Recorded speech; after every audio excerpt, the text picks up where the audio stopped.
poder moderar esta última mesa, luego de las brillantes presentaciones que hemos tenido durante todo el día. Reitero las felicitaciones a Graciela y Nelson y todos los organizadores y por supuesto a los presentadores. Tengo mucho gusto en iniciar esta reunión denominada implicaciones o consecuencias políticas, ruptura, experimentación, regulación y la industria automotriz de Norteamérica. Lamentablemente la doctora Graciela Márquez Colín, secretaria de Economía, presentó sus excusas por compromisos ineludibles que le impidieron estar aquí con nosotros. Me da muchísimo gusto presentar a Clemente Ruiz, de la Facultad de Economía de la Universidad Nacional Autónoma de México, doctor en Economía, investigador nacional del nivel 3, miembro del Consejo profesor investigador de posgrado en la Universidad Nacional Autónoma de México, autor de muchos libros, más artículos y gran colaborador de esta casa. Bienvenido, Clemente, tienes la palabra. Perdón, 15 minutos para cada presentador. Dijeron que 20. Bueno, 20. Bueno, esto yo no sé cómo se maneja. Empezó a contar el tiempo. Nelson. ¿Cómo se maneja esto? Nelson. No, porque para poner mi presentación. No está puesta. No, ya debería No. estar. Está puesta, la mandaste está puesta. Y no me busca la... Ahí está. When everything else fails, read the instructions.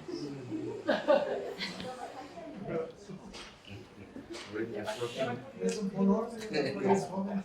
Ahí está a la derecha, la del futuro de la industria. Pero sáltate como 5 láminas. No, porque están bonitas. Están bonitas.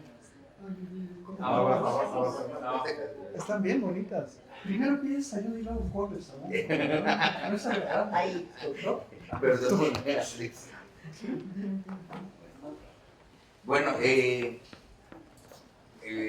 se supone que esta mesa debería ser de la política. Graciela no nos quiso acompañar, está en China, ¿no? En la feria de Guangzhou, ¿no? Promocionando a México. Entonces, déjenme decirles, lo que traigo es aquí algunas pequeñas reflexiones y les quise poner estas fotos para iniciar la discusión, precisamente porque son las últimas 2 plantas que se han inaugurado en México de la industria automotriz. En el primer caso está la BMW, ¿no? Que es la última que se inauguró este año, ¿no? Y que tiene una peculiaridad. Cuando se estaba construyendo la planta, se acercaron a la BMW un sindicato de protección y los alemanes dijeron: nosotros no vamos a aceptar ningún sindicato de protección. Entonces esto habla muy bien de los alemanes, ¿no? Porque junto con el otro caso, que es el caso de Audi, mantienen sindicatos independientes. Entonces, estos son casos excepcionales, ¿no? Pero una cuestión, ¿no? Cuando uno entra en las plantas, ¿no? Son plantas maravillosas, todas modernas, ¿no? La planta de BMW es una planta que el 95% recibe de energía eléctrica a través de células solares, ¿no? Células solares. Entonces, es lo más moderno, es la planta más moderna que tiene BMW en el mundo. Y Audi está construyendo 200 hectáreas. En 200 hectáreas utiliza únicamente 100. Y 100 la va a hacer para construir un bosque. Hizo un lago para usar agua reciclable. Bueno, y ahí va entonces ahora la cuestión laboral. Cuando uno entra a la planta, ¿no? Es una planta robotizada prácticamente. Son 7,000 robots contra 3,000 trabajadores. Entonces, esto se los digo porque, entonces, lo que estamos enfrentando hoy, ¿no?, es a una negociación con empresas transnacionales de un corte diferente, en el cual la política industrial tiene que finalmente ser una política industrial que realmente lograra acomodar los intereses del país y no solamente lograr acomodar, ¿no?, los intereses de las empresas transnacionales. Entonces, los dejo con esa primera preocupación. Y después les quise poner aquí, es decir, México, si estamos pensando en el futuro, es decir, el futuro para nosotros debe decir el año 2070, ¿no? Pensar 50 años adelante, si no, no es política industrial, ¿no? Y en esto de la política industrial, ¿qué es lo que sucede, no? Si ustedes empiezan a ver del lado derecho hacia el izquierdo, ¿no?, lo que estamos es ante la transición del sistema de movilidad. El sistema de movilidad, si ustedes ven, acá está al lado derecho, ¿no?, está el Prius, ¿no? Después está el Tesla, que se está fabricando básicamente en China. Y después está lo que los japoneses están haciendo, que ni siquiera tenemos idea de que se están haciendo en México, que son los coches de hidrógeno. Entonces, están circulando ya en las calles de Tokio, ¿no? Hay cargadores de hidrógeno en las calles para esto. Y finalmente, en la parte de abajo está el autómata de Google, ¿no? Entonces, la segunda pregunta de política industrial es decir, realmente, ¿en qué estamos pensando para la industria automotriz? Estamos pensando en proyectos de industria automotriz tradicionales, ¿no? Todavía en México básicamente se producen coches de gasolina, ¿no? Y entonces no estamos con esta tendencia. El único híbrido que se está produciendo en México es Fusion en la planta de Hermosillo, Sonora, ¿no? Y se está produciendo un eléctrico en la planta de Cuautitlán. Pero fuera de eso, todas las demás son plantas tradicionales. Las que les enseñé hace un momento están pensando todavía en motores de gasolina. Entonces, la cuestión es, como política industrial, tendríamos que estar pensando en escenarios de largo plazo. Por eso estoy pensando en el escenario 2070, ¿no? Porque es la única forma como nosotros podríamos adaptar las plantas de ahora para cumplir con el escenario 2070. Ahora, en esto de pensarnos en el largo plazo como política industrial, 20 países están produciendo autos y alguna forma de movilidad automotriz, y entre ellos tienen 94% de la producción global. Entonces, esto dirá uno, bueno, ahorita van a ver las cifras, ¿no? Pues son poquitos países, ¿no?, entre los 200 y tantos que están produciendo coches. Lo que pasa es que está muy concentrada la producción de automóviles, ¿no? Si ustedes ven la producción global de automóviles, alcanzó en 2010 77 millones de unidades, ¿no? Y donde ya China en 2010 producía el 23% del total, Japón el 12%, Estados Unidos 9.98%. Y estaba ahí México con 3 millones de unidades en el 2010. ¿Qué pasa si nosotros lo llevamos hasta 2018? Bueno, China avanza hasta el 29% de la producción total. Estados Unidos cae a 11.83% y México sube, ¿no?, en términos de somos a 4.29%. Entonces, ¿qué es lo que quiere decir, no? Lo que quiere decir, ¿no?, es de que en esta cuestión va a haber un rediseño de quiénes van a estar produciendo automóviles hacia el futuro. Déjenme decirles, los países del sudeste asiático, Indonesia y Tailandia, no existían en 2010. Entonces, son los que más están creciendo en términos de producción. La otra cuestión es, cuando uno va a China, ¿no? Me tocó estar en Shenzhen hace unos meses, ¿no? Y lo que presumen ellos es de que es la ciudad más silenciosa del mundo.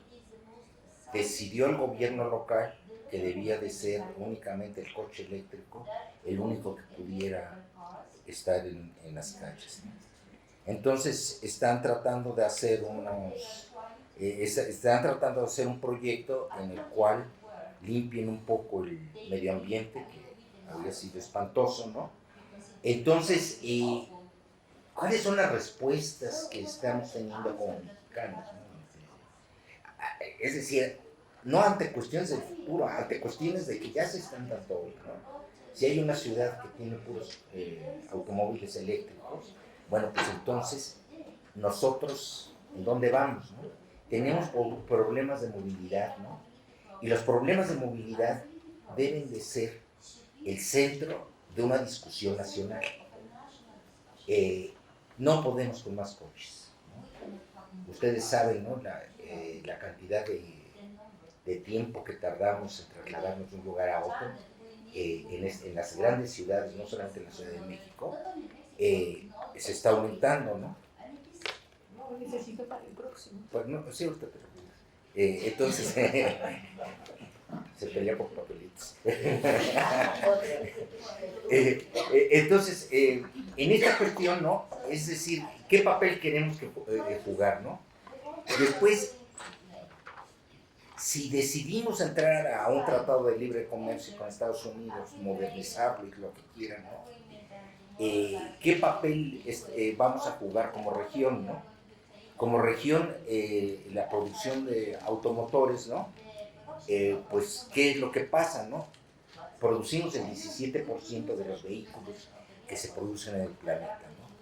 Entonces, conjuntamente debíamos de tener una política industrial, no por cuestiones simplemente de que tengamos reglas de origen, tengamos todo eso, no, es decir, América del Norte, ¿cuál sería el papel que debía de estar jugando en el año 2070? Si ven ustedes, ¿no? La cosa está muy difícil para negociar. Esas son matrices de importaciones y exportaciones en América del Norte. Si ustedes ven, ¿no? Lo que México exporta en 2018, que eran 99 mil millones de dólares, ¿no? Y solamente importa 22 mil, tenemos un superávit de 50 mil millones de dólares en la industria automotriz. Y si ustedes ven a Canadá y ven a México, y ven a Estados Unidos, tienen un déficit. Entonces, ¿cómo se puede pensar conjuntamente cuando las cifras están tan desequilibradas entre unos y otros? Entonces, sí, les digo, no es cuestión de reglas de origen, no es cuestión de los salarios, es cuestión de algo más, que es pensarnos como región, si vamos a actuar como una región conjunta o si cada quien, ¿no? Y entonces, ¿cómo vamos a hacer política industrial sin siquiera consultar este tipo de cosas? Después, nos hemos vendido como una plataforma de bajos salarios, ¿no? Si ustedes ven aquí, ¿no? Lo que tenemos es las diferencias salariales. Lo que tenemos, ¿no? Es de que, vean ustedes, ¿no? En el caso de México, pues pagamos muy poquito. Y las diferencias, ¿no? Pues quieren llevar a $15 la hora, ¿no? En el caso mexicano. Y pues está muy difícil llegar a los $15 la hora de acuerdo a lo que se ha planteado. Entonces, en esta perspectiva lo que hicimos, ¿no? Es hacer la cadena de valor para saber exactamente dónde estaba en la cadena de valor se estaban pagando los menores salarios. Y entonces, con esto, ¿qué es lo que podemos ver, no? Lo que podemos ver nosotros es que indudablemente que en la cadena de valor, ¿no? las empresas más pequeñas en donde están las autopartes son las que tienen mecanismos más flexibles para este proceso, ¿no? Para pagar menos, no para pagar más, ¿no? Entonces, ¿qué es lo que necesitamos hacer? Necesitamos un diseño de política industrial que tome en cuenta esta matriz, ¿no? Y que esta matriz entonces sirva como para monitorear los procesos, ¿no? Precisamente de lo que le preguntábamos a la secretaria, ¿no? Es decir, aquí tenemos identificados cuáles son sindicatos de protección, cuáles son sindicatos de diferente tipo, pero a este nivel es que tenemos que estar negociando. Negociar a otra cosa, pues es un poco absurdo, ¿no? Y entonces, bueno, después esta cuestión del contenido regional, pasar de 62 a 75%, pues es una ilusión. Es decir, lo que explicaba Enrique un poco, ¿no? La cuestión de la relación comercial con China, ¿no? Aquí hay un conflicto que es bueno sacarlo a la luz, ¿no? Los chinos están dispuestos a invertir más en México, pero los americanos no quieren que se invierta más en México. Sí, entonces, como no quieren que se invierta más en México, pues entonces, ¿cómo vamos a resolver el 62 al 75%? Es un problema de política industrial.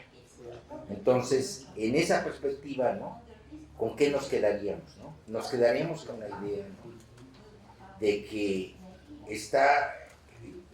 no hay política industrial, ¿no? Que hubiera sido bueno que hubiera estado aquí Graciela para decírselo a ella, ¿no? No hay política industrial, ¿no?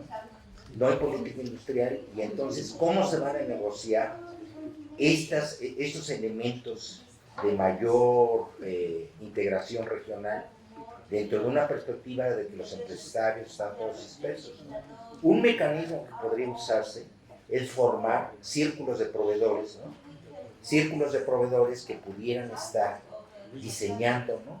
Estructuras productivas diferentes.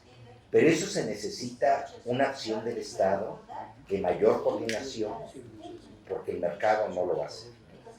Entonces, bueno, pues tenemos nosotros en esa perspectiva un gran reto de la política industrial, porque hay mucho discurso y pocas acciones concretas. Entonces, estimamos los cambios en la producción, si se lleva del 62 al 75%, con el International Trade Commission, ¿no?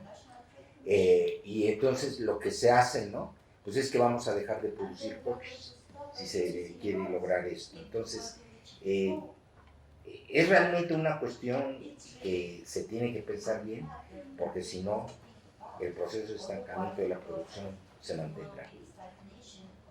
Vean ustedes aquí ya queda un poco más claro lo que dejaremos de producir si establecemos el acuerdo de libre comercio en los términos de cumplir, ¿no? Entonces, tengo 2 minutos, es que aquí hay verdugo aquí. Tienes 2 minutos. 2 minutos, bueno, no, entonces...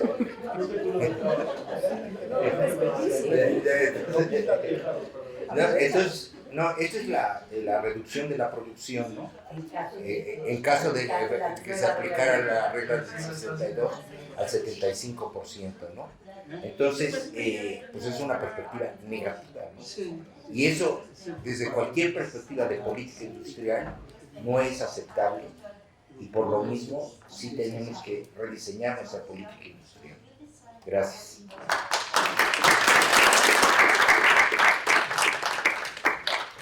Muchas gracias, Clemente, por esta fascinante conferencia. Lo último que acabas de decirme me aclaró un poco, porque yo no entendía muy bien si hay interés regional para la industria automotriz que vaya por arriba del interés nacional.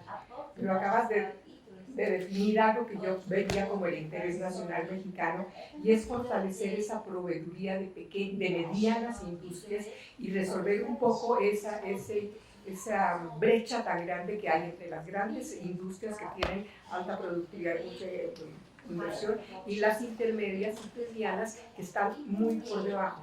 Es decir, ese dualismo intersectorial se podría convertir en un interés nacional que encaje en algo que no existe, el interés NAFTA. Gracias. Entonces, ahora tiene la palabra Jeff Karen de McMaster University. Dirige el grupo de hidrología de cuencas hidrográficas y sus intereses de investigación incluyen procesos hidrológicos, bioquímicos y de superficie terrestre en entornos naturales y humanos impactados.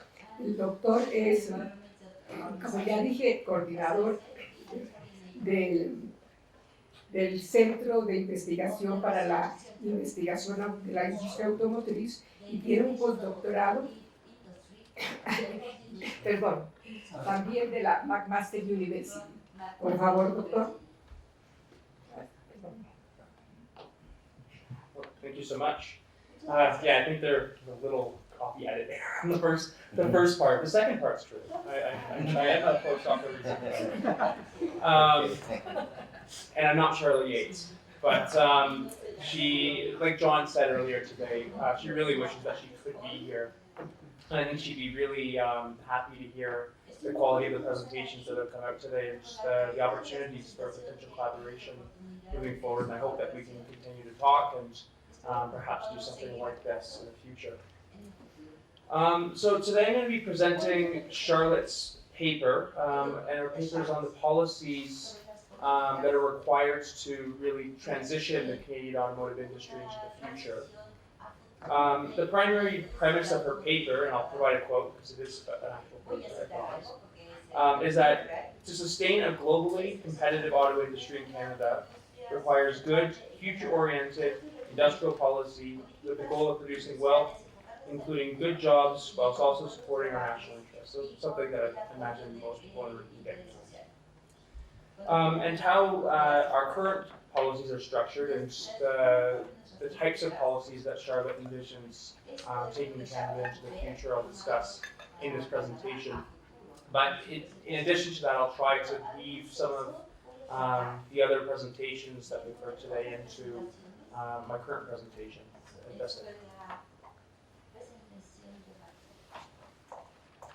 So, I guess crafting a more robust Canadian automotive policy is made all the more important, just given the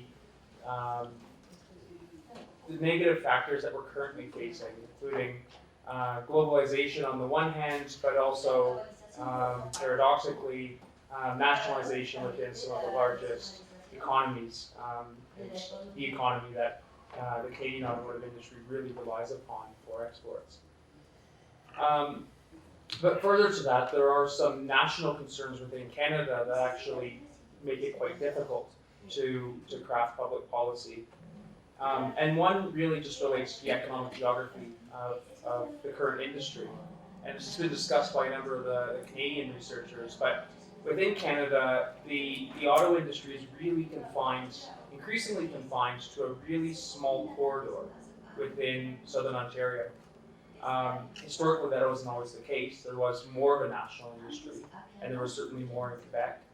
But that's, especially coming out of the financial crisis, there's been a significant scaling back of that industry, and it's really returned in many ways to its historical heartland. And the reason that creates some challenges is because it's not a national industry, so it's very difficult to create a national manufacturing policy based around an industry that is very regionalized. And I mean, just the nature of our political system, we're a country of regions, and just this last election, especially with Western Canada being increasingly conservative, whereas the other parts of the country, Liberal, NPP, Green, it makes it even more challenging to achieve a really positive industrial policy for Canada with respect to auto. So further to that little bit, there's also the fact that just we don't have a domestic OEM. This really came out in Greg's presentation about the challenges that creates for policy, becomes very difficult to incentivize investment. It becomes very difficult to incentivize R&D, and it really puts Canada in a bind and creates real challenges that we as researchers struggle over all the time about what types of public policies would see Canada flourish, especially maintaining those manufacturing jobs that are so core to maintenance of our middle class. And then there's, and I mentioned this very briefly, but our competing levels of government. So with this last election, things are increasingly regionalized. It makes it more challenging to craft or to promote a national automotive strategy. But at the same time, our individual levels of government, our federal government versus our provincial, are often very siloed and quite insular in what they're trying to achieve with public policy. That's become an increased concern in Ontario, where we have a conservative government that's not necessarily walking in step with the current federal local government. So I'll probably run through these slides pretty quickly because they've been covered by John, Greg, I believe Matthew may have had a slide like this as well. But the point that I'm trying to get across with a number of these figures is just the real challenges that Canada faces currently. And I think this point's been driven home over and over, that 1999, 2000 was really our period of peak auto. And it in part relates to the challenges that we faced adapting to NAFTA. But then there's been other concerns through the 2000s, such as the oil boom, the depreciation of our dollar, and the impact that placed upon competitiveness within Canada. There's of course the financial crisis, and our recovery has been much less robust than other parts of North America, including the United States and in Mexico. And this is another point that's been made a couple of times by Canadian researchers, that the challenges that the Canadian industry faces in many ways has been accelerated by the scaling back of the Detroit Three within Canada. So this really shows, particularly with respect to GM and their dwindling assembly capacity within the country, and the challenges that potentially creates. So this figure was also presented by John, shows the trade balance. I believe, yeah, so this wouldn't be global. So the key point to pull out of this is historically Canada has run trade surpluses. We've run deficits in parts, but we've always had surpluses in assembly. And just recently, this has really started to become an issue because we're experiencing deficits in all components. So it becomes more challenging to promote an industry that's facing these types of troubles. So further to trade balances, we also face real issues attracting FDI. This is something that Greg mentioned. And capital expenditures have really been a real challenge within Canada, especially coming out of the financial crisis. So to compare Mexico to Canada's, I believe 18 billion versus 1 in the last couple of years. And of course, this is reflected in employment. So Matthew's presentation really covered this well, about the fact that we have had a recovery in employment, but not nearly to the extent that we would hope.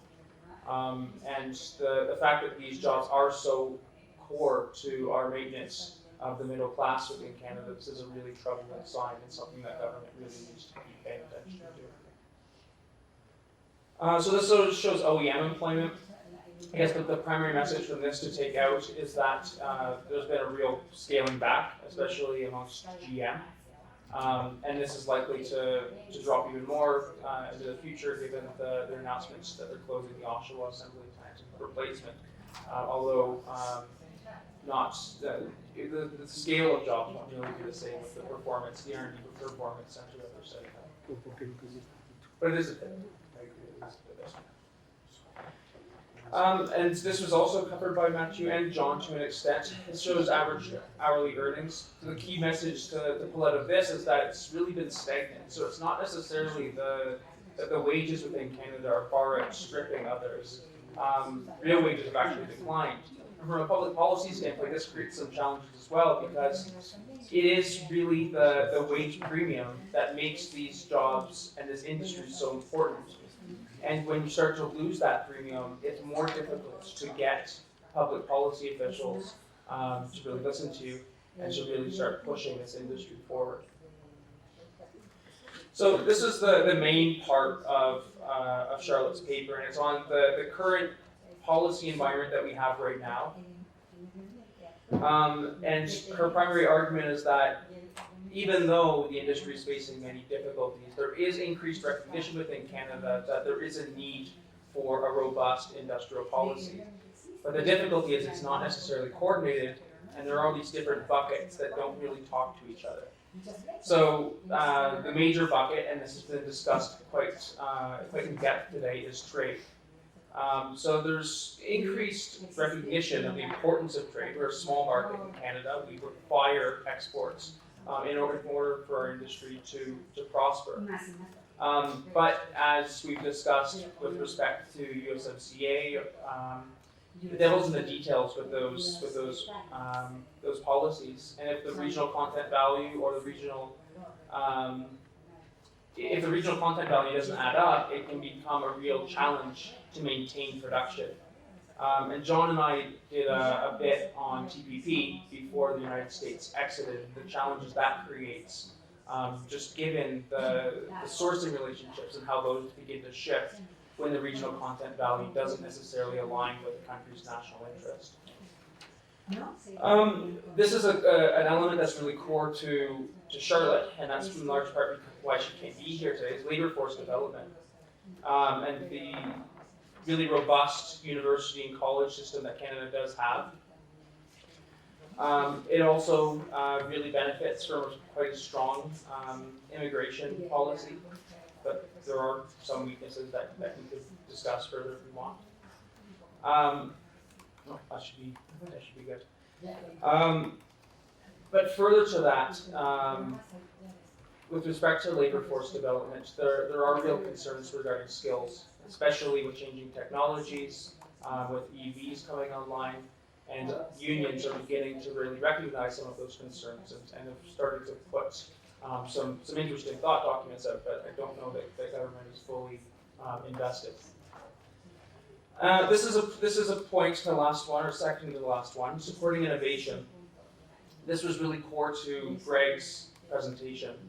And within Canada, I mean, this has become very core to our industrial policy, is supporting innovation. We call it the innovation agenda. But if you really dig into the results, it's falling flat. So, I mean, just remember some of Greg's slides and what those look like. And the real challenges that we have promoting innovation and R&D, especially the new product development functions within Canada. There's a center of gravity that tends to pull these things to established hubs. And Thomas has done some very interesting research on this in the past. And those hubs, that center of gravity is only getting stronger as new technologies come online. And that's something else that Greg mentioned in his presentation. And lastly, and this is increasingly kind of put to the side in Canada, is incentivizing auto investments. There's a political climate that, in certain cases rightly so, that are very skeptical of these types of incentives. And it's certainly more so in Canada than the United States and portions of Mexico. These policies, they don't gain traction. And further to that, we don't really have the ability to coordinate those types of things. It's very difficult to get on site selectors' watch lists, and we haven't done a very good job in doing that to this point. So in Charlotte's paper, what she's trying to get at is identify a future direction for public policy. And there's been some discussion about some of these elements today. The first point of that policy structure would be a focus on mobility. And this, in large part, it relates to the technological changes that are occurring, as you mentioned. But from a national economic development standpoint, it also engages increased portions of the country. So Canada does manufacture buses and the components going into trains and things such as that. And if there was a way to interconnect those mobility partners, there certainly would be much more appetite, I believe, from government. And this is a point, the next point is one that John discussed quite in depth. It's a supply chain approach. So in Canada, our real strength is, in large respect, it is our parts manufacturers. And those parts manufacturers are so strongly integrated with the United States. So that creates some real challenges, but it also creates some opportunities. But it requires some flexibility from government in identifying the types of policies that would really push that industry forward. And one way to do that, and this has been done in the past, is through tax credits and things such as that, that really address the functions that those parts manufacturers perform within a supply chain. So more incremental innovation rather than new product R&D. And some of these policies are more specific to Canada, but in other countries, I imagine they would also carry some weight. Greg put this third point up front, is distinguishing between policy support for innovation and production. So our government, especially in Canada, has really conflated innovation and the types of jobs that those create and production, particularly manufacturing. But those things rely on very different location factors, as researchers such as Thomas Clear has identified. And Canada as a country really struggles to attract the innovation side of things. So supporting production and manufacturing and the jobs associated with that have to be increasingly important. And last but not least, and I don't know that I have time, but just to provide a passing reference to it, is the fact that climate change is real, and there needs to be greater effort within Canada to really push the climate agenda. Not only on the consumption side, because that's traditionally how EVs have been pushed throughout the world. They're driven by steep incentives, but also on the production side, and trying to encourage some companies that would be willing and perhaps benefit from this to begin to alter their business practice and perhaps to develop products that would go into electric and autonomous vehicles. That's it.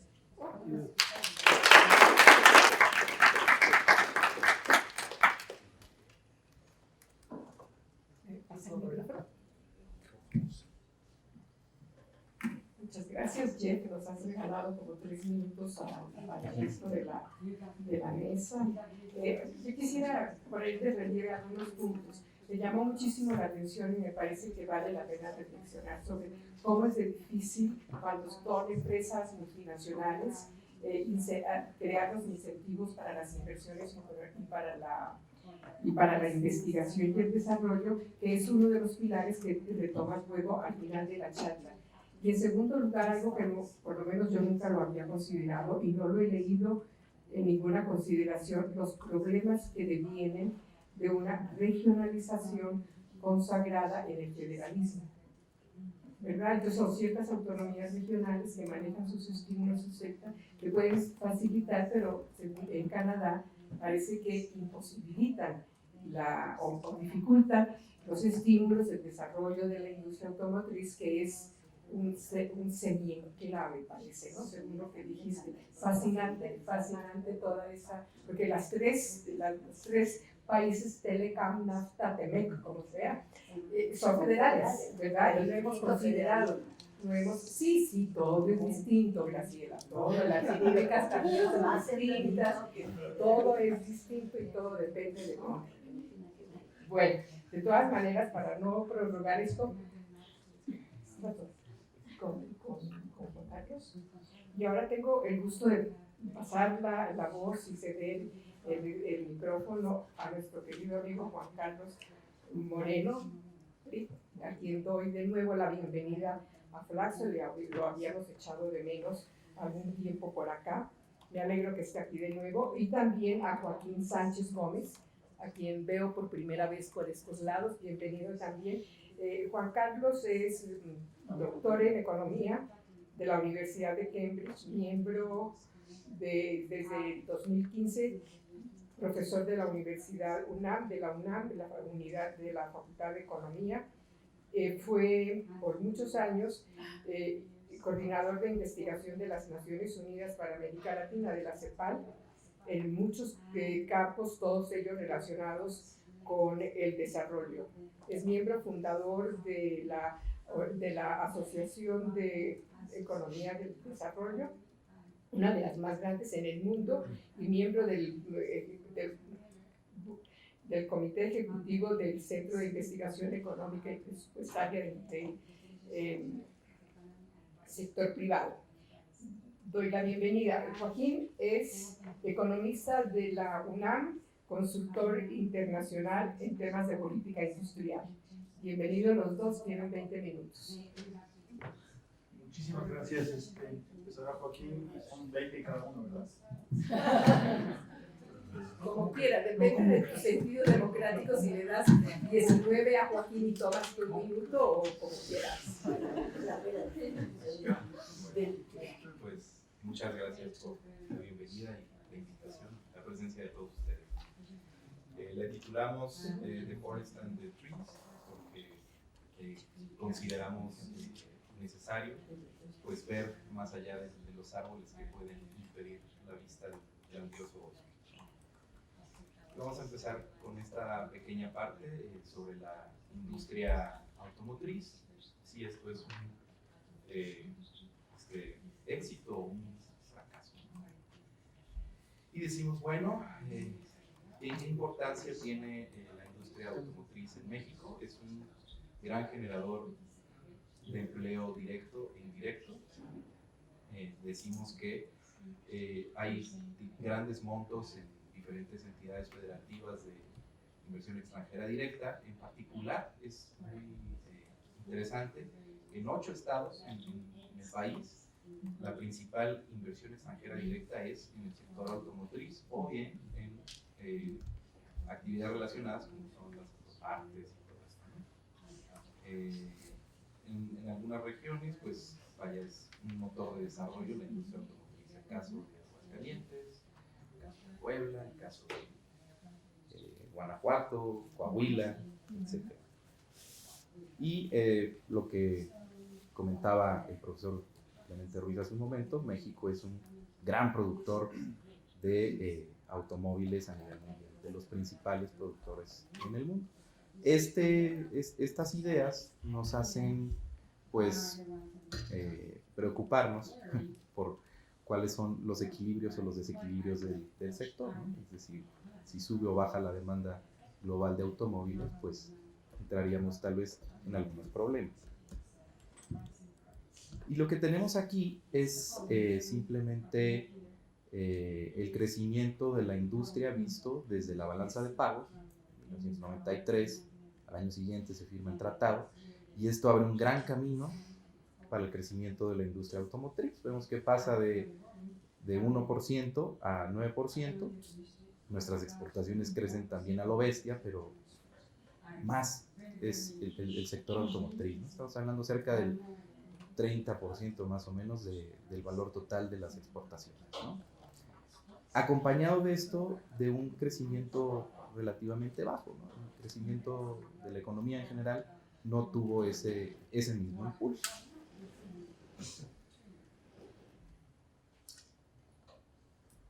Y bueno,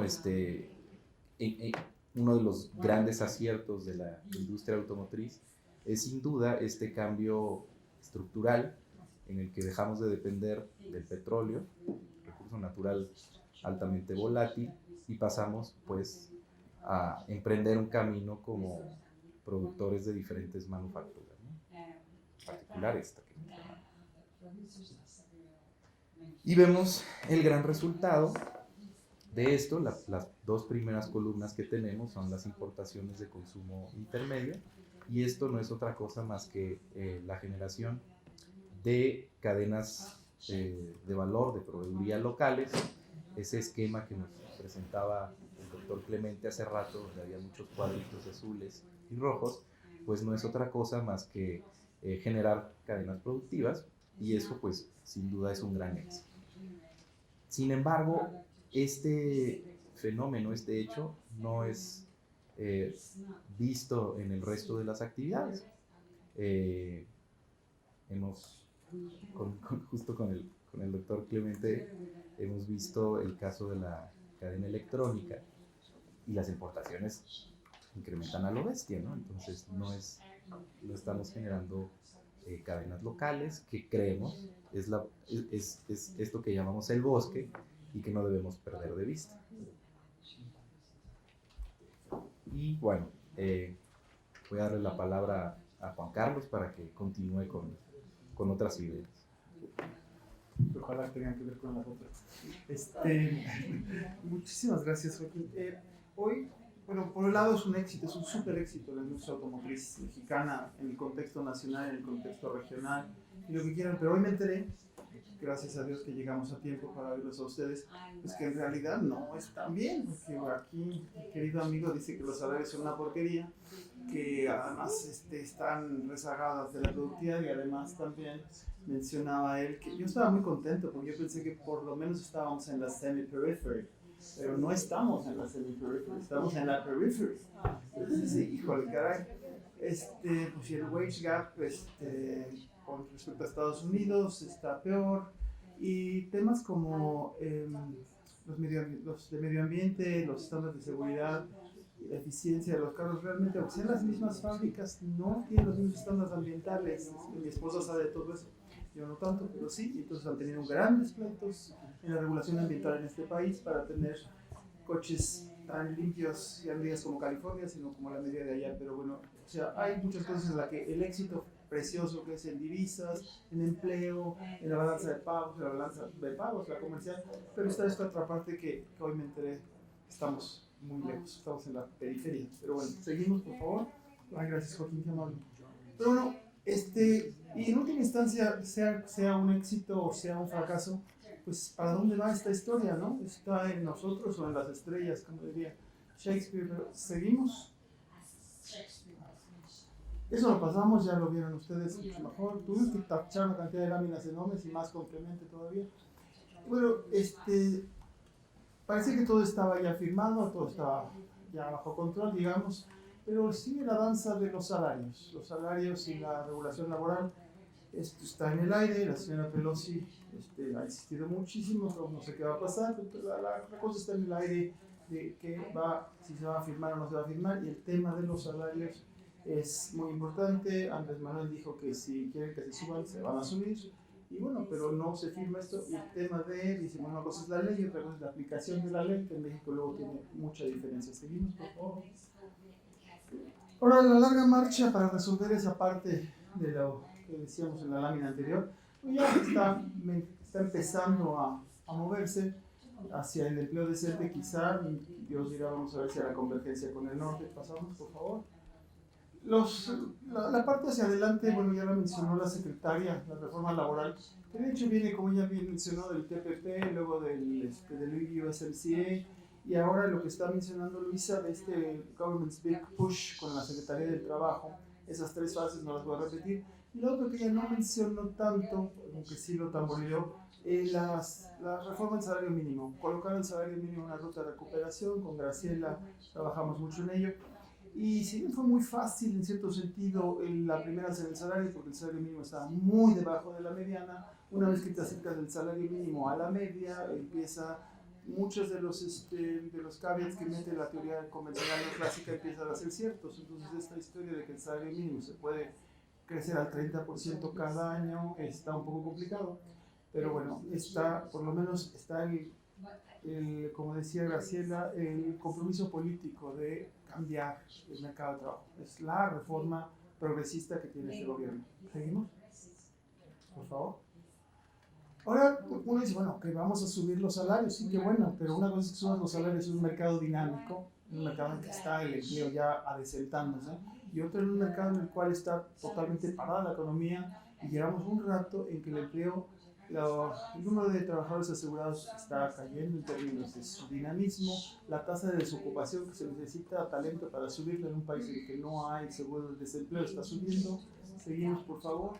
La precarización, lo que han trabajado muchos de ustedes acá, es enorme porque ahora hay mucha más gente que gana hasta 2 salarios mínimos de la que antes había que ganaba más de 5 salarios mínimos. La parte de la izquierda, las columnas que suben, son los periodos y son los salarios, son la gente que tiene empleos hasta de 1 salario, hasta de 2, hasta de 3 si acaso. Y la parte de encima de 3 o 4 o 5 está cayendo, o sea, son empleos peor pagados relativamente hablando y seguramente con peor productividad.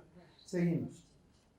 Y eso además está en un concepto que se maneja en el INEGI, que es working poor, gente que sí trabaja pero no tiene el ingreso suficiente para poder cubrir las necesidades de ahí una persona más. O sea, son cerca del 50%, en algunos estados es cerca del 70% de la población es working poor. O sea, uno puede tener el compromiso, la voluntad política de subir los salarios si quiere ser la industria automotriz, pero así como mencionó Graciela, que antes de los 70 se podía, en esta subida del salario mínimo, de ahí a que uno piense que con este mercado de trabajo tan estancado va uno a poder cerrar esa brecha salarial con Estados Unidos o con quien quieras, se empieza a complicar un poco. Seguimos, por favor. Y nada más, bueno, entonces ya por fin es éxito, ¿no? Vamos a ver, vamos a colocarlo en la cosa del at the he other industry, es the she other industry. Pero bueno, dice he. Bueno, la industria automotriz, en última instancia, lo que quisimos como país era voltear a poner las exportaciones en el centro del crecimiento de la economía mexicana. Pasó de ser el 8% del PIB a ser el 33% del PIB. Pasó de ser el 8% de exportaciones, que eran las manufacturas, bueno, eran el 80% del petróleo, pasó a ser mucho más las manufacturas. Es un éxito enorme, además, si lo ven en términos de calidad del producto, no del proceso. Es un éxito inmenso. Ahí están algunas cifras más o menos recientes de la crisis internacional para acá. Pues qué bien se portan los coches, qué mal se porta el petróleo. Y el resto de que no son coches, pues la verdad está como la serpiente emplumada de este país, que la pueden ver no volar, está en Teotihuacán y sigue ahí sigue sin volar. Seguimos, por favor. Está muy bonita, ¿ves? Y bueno, si lo que queríamos era que convergiera esta danza, pues ahí está el PIB per cápita mexicano respecto al de Estados Unidos, la productividad laboral mexicana respecto a la de Estados Unidos, en términos de trabajadores y en términos de horas. Ahí dice 40, quiere decir el 100 es la de Estados Unidos, son relativos.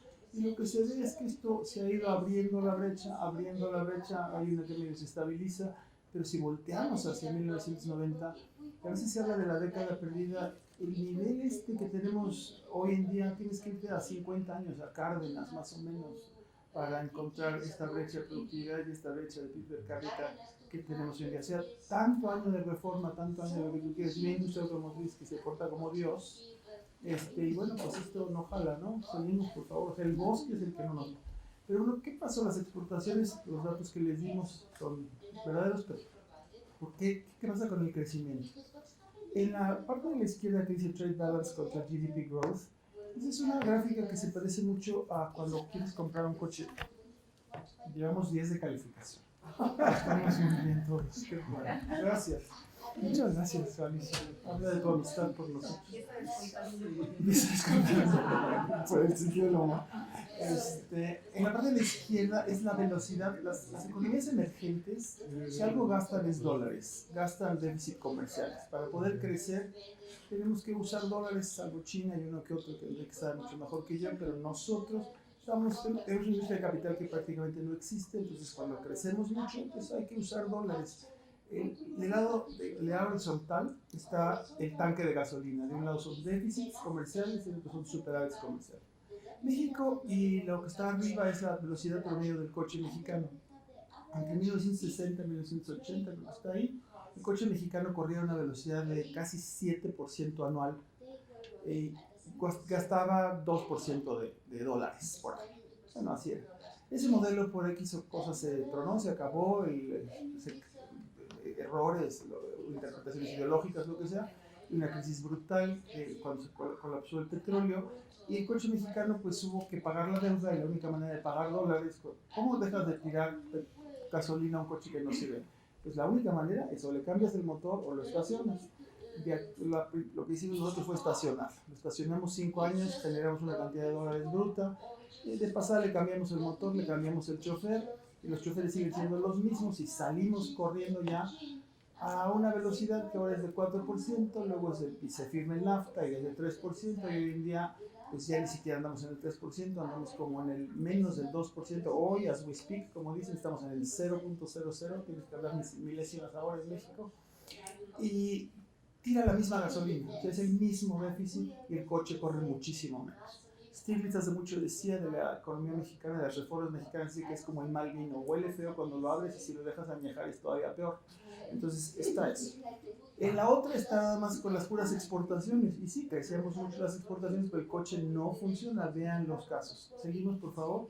O sea, dices, híjole, o sea, la automotriz es la joya de la corona de las exportaciones. Las exportaciones son la joya de la corona de la demanda, pero el maldito coche no se mueve.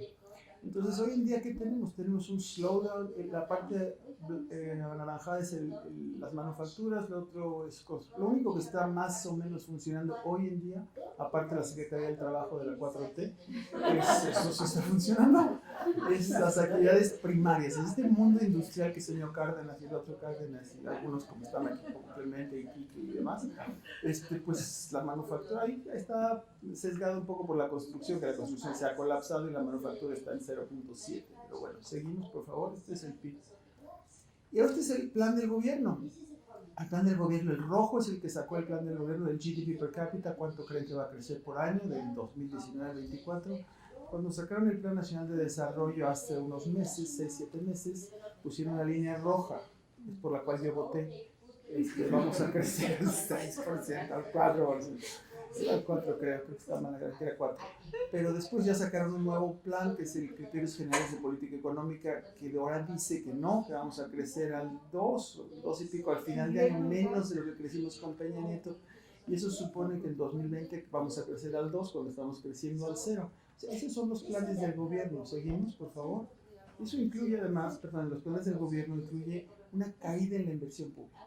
O sea, los economistas siempre nos dicen cómo le haces para crecer, es muy difícil, pero cómo le haces para no crecer, es como en las familias, como en las empresas, si no inviertes no creces. El gobierno está planeando que la inversión pública caiga 5% este año en términos reales y que tengamos un coeficiente de inversión pública a PIB menor que con el que llegó Peña Nieto.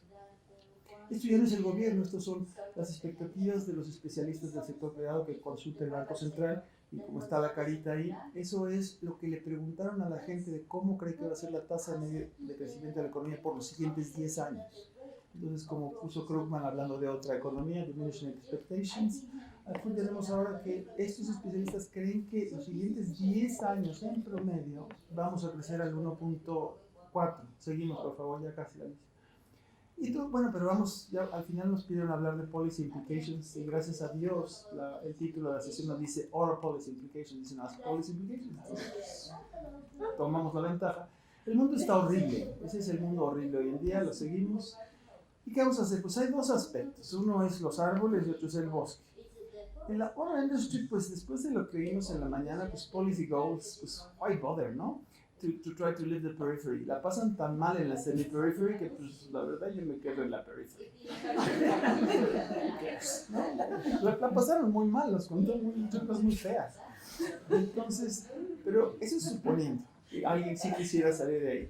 Pero el policy space, pues frankly zero, porque las OMs que no tenemos, que están fuera, además de NAFTA, además del UMCA, además de nuestro presidente commitment, él está comprometido a firmar, llueve, truene, relampaguee, todo lo que se necesite con tal de que se firme el acuerdo del TMEC. Entonces no va a haber ninguna política industrial en la automotriz, al menos, que es la que le preocupa mucho a Trump, porque ese es el balance. Entonces ahí creo que el policy space para ahí no hay nada, salvo con las cosas que oímos en la mañana de que bueno, ahí estás, lo que dijo Jorge, te agradezco muchísimo porque estas TICs que se dedican a cosas, perdón, las SMEs que se dedican a cosas de tecnología pero que no tienen dinero, entonces bueno, ahí hay un policy space que el Banco de Desarrollo podría darles recursos, o además dijeron que el mexicano es el capital más importante, no hay 11 que sepan jugar fútbol, pero ese es otro punto. Necesitamos entonces educación técnica. Pues bueno, también se puede, pero tenemos una secretaría de CONACYT que dice que todo el gasto en innovación, todas las veces que se fueron al sector privado, no sé a cuál quería que se fueran, pero ese es otro tema. Hay otros instrumentos para la autonomía. Bueno, vamos mejor al forest, al bosque. En el bosque, por favor. En el bosque, bueno, pues, ¿qué pasa las policy implications for the rest? O sea, en realidad es que el export-led model, export growth-led model, vamos a seguir apostando por él. No funcionó desde 1995 hasta el 2007. no funciona en el sentido que las exportaciones crecieron muy dinámicamente. La única otra cosa que crece así es una señora que se llama Paola Longoria, que se dedica al racquetball. Ella es la campeona mundial por un montón de años. Es la única mexicana que tiene el desempeño en el sector automotriz mexicano. De veras, ¿no? Más nadie más. Pero la economía no creció. Eso fue hasta el 2007. Primera llamada, ¿no? Segunda llamada. Viene la crisis financiera internacional 2008-2009. Despertamos en lo que la CEPAL llama la nueva normalidad, que es que los vientos de las exportaciones se fueron al carambas.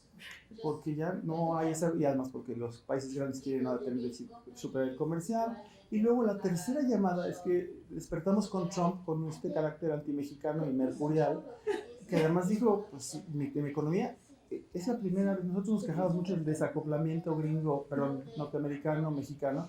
Ya logramos desacoplar este año justamente cuando la economía norteamericana subió y nosotros bajamos. Entonces, ten cuidado con lo que le pides a la vida porque te lo puede conceder. Entonces nos lo concedió, ya estás desacoplado. Brillante.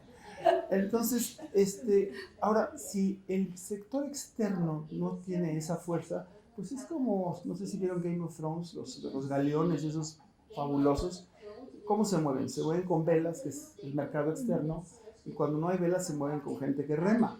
Los actores de Game of Thrones tienen los brazos como yo tengo los muslos y los dos muslos juntos. Eso es el mercado interno. El mercado interno son gente. El mercado interno somos los mexicanos. Para que haya un mercado interno fuerte, necesitas tener mexicanos bien comidos, bien alimentados. Tienes que, en un país en que 5 mexicanos, 4 son vulnerables, de que 4 mexicanos, 2 son pobres, suma y sigue, eso es imposible. Entonces, para poder crecer, el eslogan de CEPAL y del Fondo Monetario, a esta altura creo que de todo el mundo, hay que crecer, para crecer hay que distribuir más equitativamente, porque entonces ya la gente va a comer mejor, va a poder ser más productiva, todo lo que tú quieras.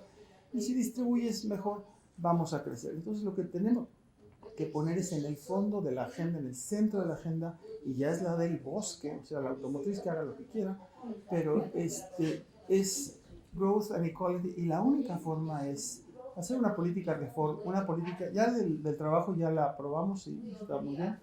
La política fiscal no existe. Andrés Manuel decidió amarrarse las manos y no hacer una reforma fiscal. El mejor instrumento para tener un país más igualitario es una reforma fiscal, y aquí no hay. Nos falta que sea progresiva, que sea contracíclica. Nosotros tenemos muy pocos recursos. Hace mucho un maestro rural, perdón, dame un minuto, ¿sí? Un maestro rural dijo que un político pobre es un pobre político. Un estado pobre sí es un pobre estado. Lo primero es un monumento a la corrupción, es lo que es un monumento a la política pública. Nosotros somos muy pobres, como Estado gastamos mal, gastamos pésimo. Entonces necesitamos una reforma fiscal que además haga más eficiente, transparente y accountable el gasto público en inversión. Hace rato dije que qué lástima que la inversión pública está a la baja. Para lo que quieren invertir, digo, híjole, mejor que siga bajando, porque la primera refinería submarina va a ser honor de México. En la política industrial activa, Clemente y Enrique lo pueden hacer mucho mejor que nosotros. Ahí está. La reforma financiera urge, los bancos de desarrollo urgen. La política social, si bien Luisa mencionó este plan de jóvenes construyendo futuro, pues ahora que salgan al año a ver qué pasa, con qué emplean. Mientras no haya empleo, no haya un dinamismo en la economía, no va a haber empleo ni digno ni no digno. Y los sistemas sociales hoy en día se van a transferencias que Dios dirá, nadie puede decir si va a ser más igualitario o no. En el programa de Luisa, si mi hija se va a una escuela muy cara, muy lo que tú quieras, si deja esa escuela y se mete al programa, el programa le va a dar 3,600 pesos al mes, y te aseguro que eso es más regresivo, porque mi hija viene de una, como todos los que estamos aquí, una familia privilegiada que se puede dar el lujo de estar aquí en este momento. Entonces, pues no hay manera. Entonces, si no se pone esta agenda en el centro, pues México va a seguir de la patada. Andrés Manuel hace poco dijo, nuestro presidente, perdón, que el crecimiento en realidad no importa. Bueno, si uno agarra una contabilidad básica del crecimiento, y ahí ya me callo, el crecimiento es L, o sea, el trabajo por la productividad del trabajo. Lo que crece el PIB es lo que crecen los empleados por lo que crece su productividad. Si el crecimiento del PIB es 0, pues entonces el producto de esas dos cosas pues va a ser 0, es la suma, ¿no? Digamos. Quiere decir o que no se crean empleos, o se crean empleos con una productividad que va a la baja. Eso no es el México que queremos. No es, una cosa es decir que el crecimiento no resuelve todo, otra cosa es decir que el crecimiento no resuelve nada. Y si mientras sigamos así, yo no veo ni un movimiento hacia la igualdad, no veo ningún movimiento hacia el crecimiento, y todavía no me arrepiento de haber votado porque pienso que los candidatos eran peores. Pero ese es otro punto.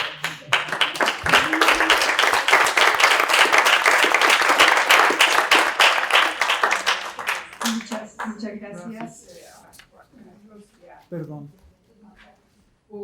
Hemos terminado esta sesión de hoy con un Plan Nacional de Desarrollo, lo cual es muy importante. Pasamos por toda esta, pero yo quisiera poner ese Plan Nacional de Desarrollo en una perspectiva que es para que el crecimiento se base en el mercado interno y hacia la equidad se necesita que se eleve el valor retorno de las exportaciones, y allí todo está fallando, y que se reduzca la propensión a importar del PIB. Un 1% de crecimiento del PIB empuja las importaciones a cerca del 5%. Esa es la cabeza de fuerza por la cual todos los planes anteriores de desarrollo, que decían el 6% de crecimiento del PIB, no podían resultar, porque todavía desbalance en la cuenta de capital, el balance de cuenta corriente, devaluación y otra vez la devaluación. Entonces, Juan Carlos ha puesto el punto sobre las IES. No hay política industrial, política productiva sectorial, cualesquiera que ella sea, automotriz, química o agrícola, si no hay un plan nacional de desarrollo en el cual se encaje. Muchas gracias. Todavía tienes Encantada, porque a mí no me gusta hablar, pero me gusta escuchar. Por eso yo le doy las gracias a los presentadores. Y ahora tenemos para las preguntas lo que digan los organizadores. 10 minutos, 15 minutos. 3, 4 minutos, 4 preguntas, 4 palabras, había 3. Ya es happy hour en San Angelino. A ver, ¿quién más? Dos preguntas muy breves. Una para Clemente. Clemente, ¿tú crees que, con base en tu presentación, México, honestamente, tiene posibilidades de salir o de tener alguna opción alternativa a esta organización de América del Norte, considerando estas dos organizaciones? Hay varias otras, pero por lo menos la de América del Norte, la de China, por ahí la japonesa, etcétera. Pero tiene es seria la opción de pensar tener un pie en algún otro lugar. Y después a Juan Carlos,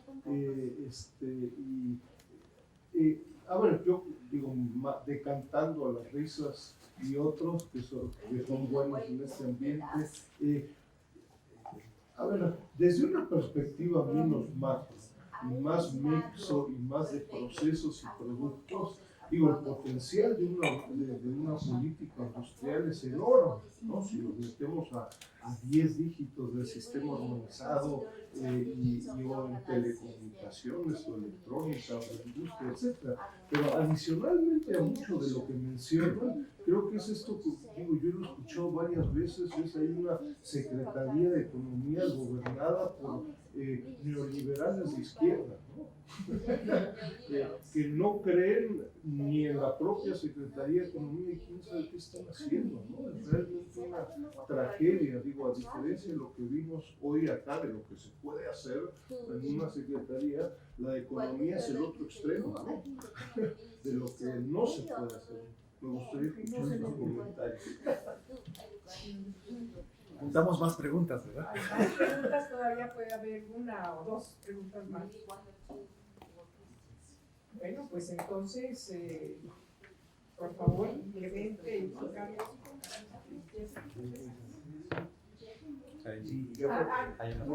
Nelson quiere preguntar.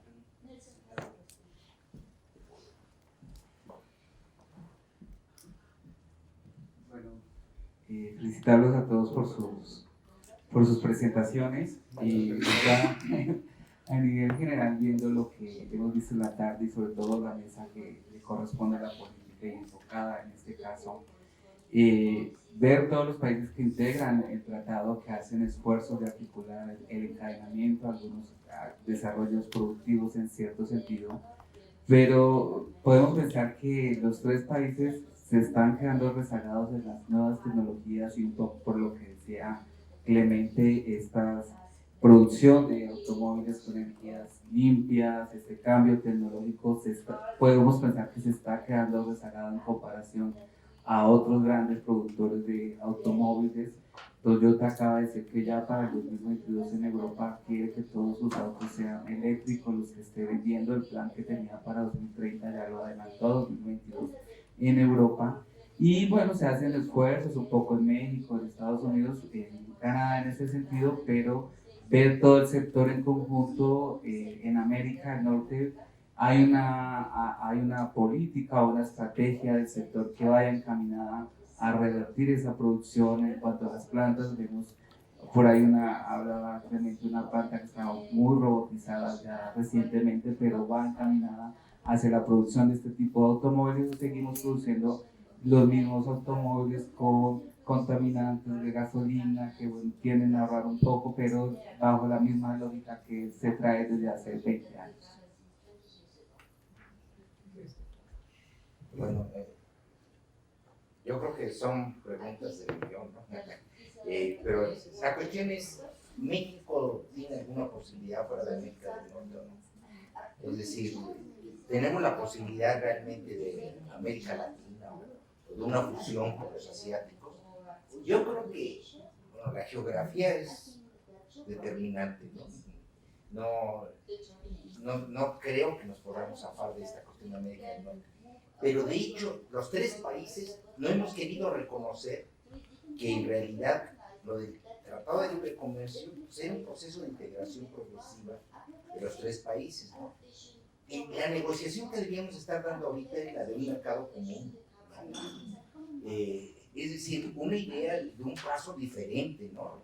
Pero, y no hay estadistas, ¿no? Es decir, Obama empieza a pensar en esto, empieza a pensar en la cuestión de una revisión del tratado, pero sin siquiera pensar en una cosa más grande, es decir, no les da la cabeza, ¿no? Entonces, el actual presidente de México tampoco tiene una idea así de qué es lo que está pasando, ¿no? En términos de la cuestión de una integración, ¿no? Y entonces, yo creo que el escenario de América del Norte es un escenario pues no muy atractivo, ¿no? Porque en realidad las nuevas tecnologías se están haciendo en otras regiones del mundo, ¿no? Entonces, creo que lo que debíamos nosotros, bueno, propugnar por proponer una cuestión diferente, ¿no? En el cual América del Norte se revitalizara con inversión, con grandes megaproyectos de la región, ¿no? Pero, ¿quiénes son esos? Es decir, ¿quiénes son las fuerzas que van a empujar esto? Le preguntaba yo a Luisa, ¿no? La cuestión es, o a los trabajadores los despertamos y los hacemos que se pongan en sus pies para que sean ellos los que impulsen el cambio de modelo, o no va a suceder nada, ¿no?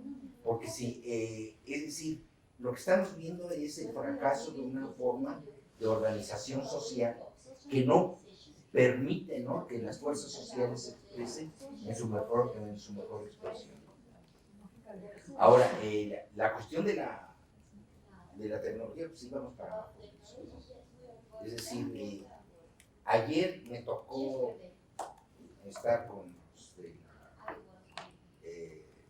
la comisión esta de telecomunicaciones, ¿no?, con una conferencia sobre 5G. Entonces, la 5G, ¿no?, es el avión nuevo, ¿no?, sobre el cual vamos a estar trabajando. Y entonces, ¿qué es lo que sucede? Nosotros no podemos llevar, por ejemplo, la cuestión ni siquiera de las telecomunicaciones de banda ancha, ¿no?, al sur del país.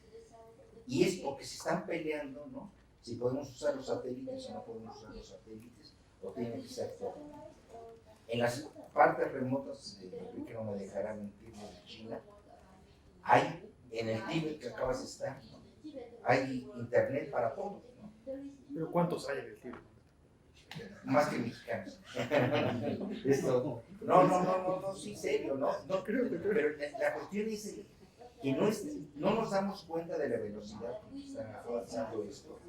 Y entonces la pregunta de si nos vamos a quedar retrasados, somos una región que si sigue así, América del Norte es una región en declive. Ya vimos las cifras acá, ¿no? En la producción vamos en declive como región, ¿no? Entonces, creo que se necesita un rediseño y un rediseño de ideas en términos de un gran proyecto conjunto de América del Norte.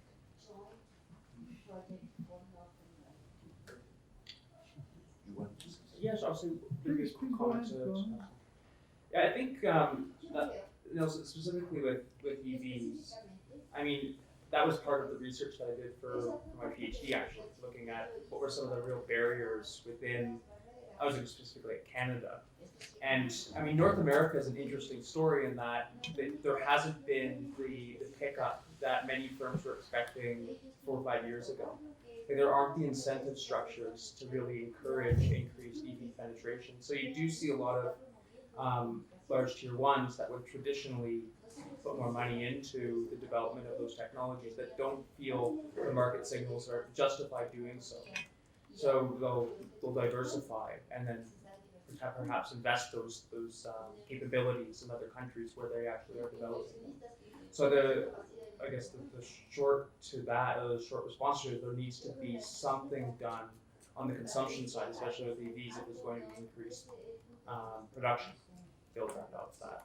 I mean, CAFE has really done a lot to push lightweighting, but I mean, you can meet a lot of those targets by lightweight vehicles. EVs require a different type of political mechanism to see them grow. Muchísimas gracias, Enrique y Alicia, también por las preguntas. Tienes toda la razón. Yo no sé qué hacen, la verdad. Sacaron un decálogo y el decálogo se parece tanto al de Peña Nieto. Lo mejor que puede uno decir del decálogo es que no he leído el documento en detalle. Quiero creer. La palabra verde, por ejemplo, el Green New Deal, ni siquiera existe. Ya no sé de las demás cosas, ¿no? Todo lo demás es facilitación de comercio, lo que hemos oído 150 veces. Pues uno quisiera creer que ahí adentro hay algo, pero llevamos las declaraciones, y quiero muchísimo a la secretaria, pero cuando ella habla, no hay plan B salvo el Tratado de Libre Comercio. Es lo mismo, y ya no sé si son neoliberales de izquierda o no. Neoliberales sí, porque la izquierda ya no estoy tan seguro, depende de cómo lo definas. Y lo grave de la historia es que, como tú bien dices, está el instrumental, pero supongamos que tienen mucho éxito en su política de igualar. ¿Okay? Si igualas, o sea, aumentas la demanda interna al oeste y no haces lo que estás retomando lo que dijo Alicia ahorita, con la necesidad de ingreso de las importaciones. O sea, tú tienes igualas y ya, hay demanda, pero ahora la oferta tiene que equipararse. Entonces ahí salgo de la industria automotriz, tendría que haber un plan de desarrollo industrial de bienes salario, para que entonces esa matriz cambie, y si no, porque lo que va a haber es una reventada o de inflación o de problema de balanza de pagos brutal. Entonces, no sé qué están haciendo, ni idea. Que urge, súper urge, ¿no? ¿Cuándo México logró hacer una política industrial con la automotriz? En los 60 hizo una que acabó en arqueología industrial, donde trajeron plantas ensambladoras que no servían para nada. Quien sí la logró hacer una transformación brutal fue López Portillo, que se mezcló la necesidad de las armadoras gringas, porque con el precio del petróleo al alza y la presión de los japoneses por coches más chiquitos, la matriz industrial, como ustedes bien saben, se tenía que relocalizar en el mundo. Entonces, era dónde se va a localizar. Había que hacer nuevas plantas, punto, ¿no? Para enfrentar el reto japonés y el reto del precio del petróleo al alza, porque los norteamericanos no iban a pagar coches de ese tamaño. Y López Portillo éramos nosotros la economía que era petrolera y que iba a crecer a no sé cuánto por ciento. López Portillo puso, ahí tenía una cosa nacional, quieren producir, quieren vender aquí, perfecto, pues hay que hacer motores de no sé qué, hay que hacer, en fin, todo lo que ustedes saben. Y entonces ahí sí ya fueron plantas de adeveras. Y ahora la siguiente industria de política industrial con automotriz es con NAFTA. con el TLK. Ahí no es una visión nacional, es una visión regional y sí se logran cosas, pero ahora el USMCA, United States, M es México y K es Canadá. No es ni siquiera un acuerdo, no es un tratado, y es una cosa muy norteamericana, muy de Trump, y su visión es lo que usted sabe, lo que él está analizando. Entonces, ¿dónde está el policy space de México de hacer algo en la industria automotriz? Yo creo que es cero. Y en la otra es falta de voluntad, como luego dicen los psicólogos, dicen, ¿cuántos psicoanalistas necesitas para que cambie un foco? Dice, bueno, pues necesita uno, cuesta un dineral. Lleva un montón de años y además el foco tiene que tener muchas ganas de cambiar. Entonces, pues aquí la Secretaría de Economía, pues yo no sé, creo que no tiene muchas ganas de cambiar, está con buen foco. Bueno, Joaquín, perdón.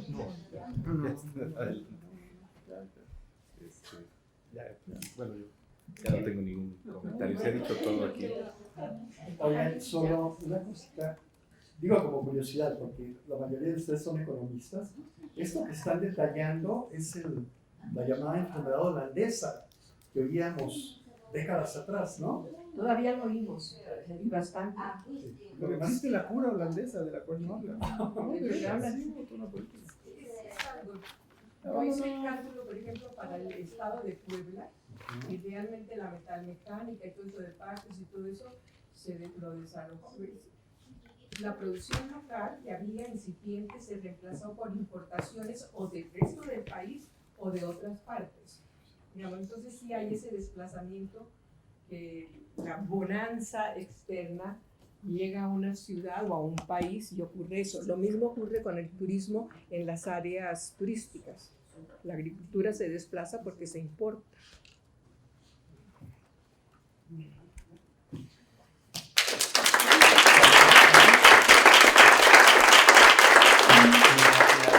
A todos por su participación, por haber atendido a la invitación a este seminario. Nos vamos con mucho aprendizaje desde la mañana. Yo creo que muchos aprendimos. Fue un ejercicio a habernos reunido Canadá, Estados Unidos y México en este seminario. A veces hablamos de manera separada, pero habernos unido desde la academia, especialmente del sector automotriz, yo creo que genera gran aprendizaje para todos, ver perspectivas y formas de investigación, las limitaciones que hay en cuanto a la información en general, pero yo creo que el balance que nos llevamos y la reflexión que vamos a tener de aquí adelante va a ser muy diferente en relación al contexto, y ver, hay como tres grandes dimensiones para cerrar: la hora, lo que está pendiente ahora en relación al acuerdo, el Congreso de Estados Unidos, la posterior firma, los compromisos y ajustes que se están haciendo, anticipándose al futuro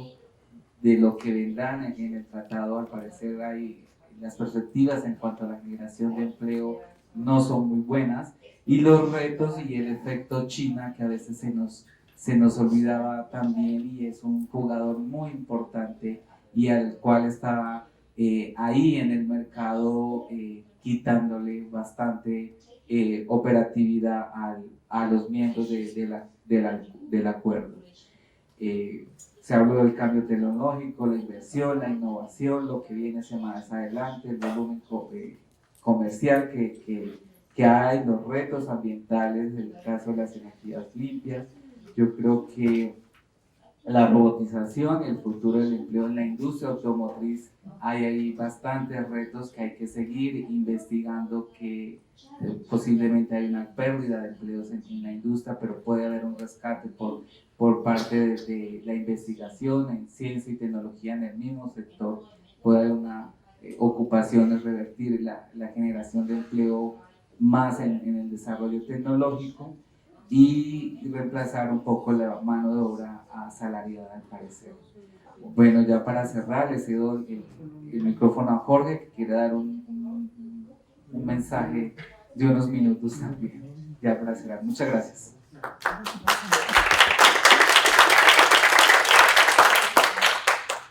Bueno, me pidió Nelson que hablara. Tres cosas muy breves. Primero es agradecer a todas y a todos por estar aquí, ponentes, moderadores, organizadores, asistentes y un aplauso a los intérpretes.